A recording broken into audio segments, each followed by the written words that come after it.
क्या आपने कभी सोचा है कि एक साधारण सा दिखने वाला पौधा शरीर की ताकत बढ़ाने से लेकर बवासीर, लकवा और बांझपन जैसी गंभीर समस्याओं में भी असरदार हो सकता है? मित्रों, नमस्कार। स्वागत है आपका जंगली मेडिसिन में। आज हम बात करेंगे एक बेहद खास औषधीय पौधे की, जिसका नाम है अतिबला। अतिबला की पहचान और उपयोग को लेकर कई मतभेद देखने को मिलते हैं। आयुर्वेद में मुख्य रूप से बला, अतिबला, नागबला और महाबला, इन चारों का उल्लेख किया गया है। लेकिन बला की करीब 120 से अधिक प्रजातियां पाई जाती हैं, जिनमें थोड़े बहुत भेद हैं। आज हम खासकर अतिबला और वन अतिबला, जिसे कंघी, खरेटी आदि नामों से भी जाना जाता है, उस पर विस्तार से चर्चा करेंगे। आप अपने क्षेत्र में इस पौधे को किस नाम से जानते हैं और इसका प्रयोग किस प्रकार करते हैं? कृपया कमेंट में जरूर लिखें। अब बात करते हैं आयुर्वेदिक विवरण की। अतिबला का संस्कृत नाम भी अतिबला ही है और इसका वैज्ञानिक नाम है एब्यूटिलोन इंडिकम। आयुर्वेद के अनुसार ये पौधा मधुर और तिक्त रसयुक्त, गुरु और स्निग्ध गुण वाला, शीत वीर्य और मधुर विपाक में माना गया है। इसका प्रभाव बल्य, पौष्टिक, वात पित्तनाशक और वीर्यवर्धक के रूप में होता है। त्रिदोषों पर इसका असर देखें तो ये मुख्यतः वात और पित्त को शांत करता है और धातु एवं शक्ति को पुष्ट करता है।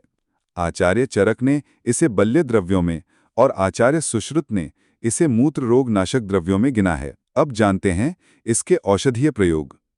अतिबला का प्रयोग पेशाब बार बार आना, सीने में घाव, मसूड़ों की सूजन, श्वेत प्रदर, प्रमेह, बवासीर, आंत्रवृद्धि, पेट दर्द, दस्त, रक्त प्रदर, पित्तज ज्वर, दुर्बलता और नामर्दी जैसी स्थितियों में किया जाता है। ये सूखी और गीली दोनों खांसी में लाभकारी है और शरीर को बलवान बनाता है। इसकी छाल कड़वी, ज्वरनाशक, कृमिनाशक और मूत्र रोग निवारक है। गर्भाशय से रक्तस्राव रुकाने में भी ये उपयोगी है। दूध के साथ लेने पर यह मूत्र रोगों में बहुत लाभ देती है। धातु पुष्ट करने के लिए इसकी छाल या जड़ को दूध और मिश्री के साथ सेवन कराया जाता है। यूनानी मतानुसार ये पौष्टिक है और बच्चों की खांसी और फेफड़ों की तकलीफ में लाभकारी है। इसके पत्ते का काढ़ा बनाकर पीने से दांतों की समस्याएं कम होती हैं। खूनी बवासीर में इसका काढ़ा जलन और सूजन में तुरंत राहत देता है। इसके बीज अत्यंत पौष्टिक और कामोद्दीपन के लिए प्रसिद्ध हैं। यहाँ तक कि बिच्छू के डंक पर इसकी जड़ घिसकर लगाने से भी आराम मिलता है। त्वचा पर चिट्टे या दांत जैसे रोगों में इसके काढ़े से स्नान लाभकारी है। अब कुछ विशेष योग। आंत्रवृद्धि या अपेंडिक्स में 2 से 5 ग्राम छाल का काढ़ा दिन में सेवन करना लाभकारी है। पेट दर्द में पंचांग का काढ़ा बनाकर उसमें सौंठ और काली मिर्च मिलाने से फायदा होता है। लकवे की बीमारी में पंचांग और सौंठ को दूध और थोड़ा एरंड तेल के साथ लेने से लाभ होता है। इसके पत्तों को तिल के तेल या गाय के घी में पकाकर घाव पर लगाने से घाव जल्दी भर जाते हैं। बांझपन में नागबला, अतिबला, मुलैठी, नागकेसर, शिवलिंगी आदि को मिलाकर बनाया गया चूर्ण दूध और घी के साथ लेने पर लाभकारी माना गया है। दिल की कमजोरी में भी ये उपयोगी है।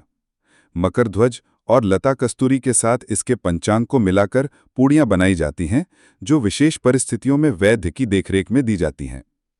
गुल्म यानी गांठों में भी इसके लाभ देखे गए हैं, चाहे गर्भाशय की गांठ हो या फेफड़ों की। पंचांग के साथ काली मिर्च का चूर्ण मिलाकर सेवन किया जाता है। धातु पुष्ट करने के लिए अतिबला के बीज, कौच बीज, सफ़ेद मूसली और शतावर बराबर मात्रा में लेकर उसमें थोड़ा सलाम पंजा मिलाकर सेवन करने से भी अद्भुत लाभ होते हैं।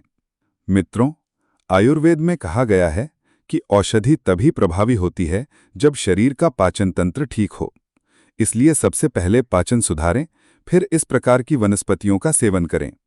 यदि ये पौधा आपके आसपास आसानी से न मिले तो आप इसे ऑनलाइन भी खरीद सकते हैं। लिंक के लिए वीडियो का डिस्क्रिप्शन जरूर देखें। ध्यान रहे, ये जानकारी केवल शैक्षिक उद्देश्यों के लिए है। किसी भी जड़ी बूटी का प्रयोग करने से पहले एक योग्य आयुर्वेदिक चिकित्सक की सलाह अवश्य लें।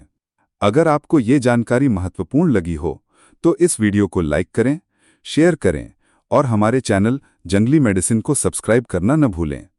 उम्मीद करता हूँ आज की जानकारी आपके लिए लाभकारी रही होगी।